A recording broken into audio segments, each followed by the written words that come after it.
હવે ચોમાસાની ઘડીઓ ગણારી છે ત્યારે આગામી 48 કલાકમાં લગભગ મુંબઈ મહારાષ્ટ્રના ભાગોમાં થઈને ધીરે ધીરે ગુજરાતના ભાગોમાં, દક્ષિણ ગુજરાતના ભાગોમાં ચોમાસું આગળ વધવાની શક્યતા રહે છે.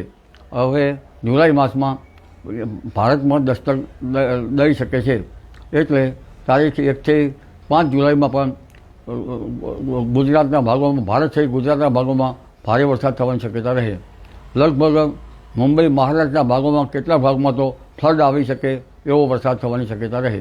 આ ઉપરાંત દક્ષિણ ગુજરાતના ભાગોમાં, દક્ષિણ સૌરાષ્ટ્રના ભાગોમાં પણ કેટલાક ભાગમાં અતિભારે વરસાદ થવાની શક્યતા રહે. ભરૂચના ભાગોમાં, નવસારીના ભાગોમાં, સુરતના ભાગોમાં તો ભારે વરસાદ થશે. દક્ષિણ ગુજરાતના ભાગોમાં તો આજથી જ લગભગ કેટલાક ભાગમાં વરસાદ થવાની શક્યતા રહેશે. અને મધ્ય ગુજરાતના ભાગો, વડોદરાના ભાગો, અમદાવાદ, ગાંધીનગરના ભાગોમાં પણ વરસાદ થવાની શક્યતા રહે છે. કેટલાક ભાગમાં ભારે વરસાદ થઈ શકે.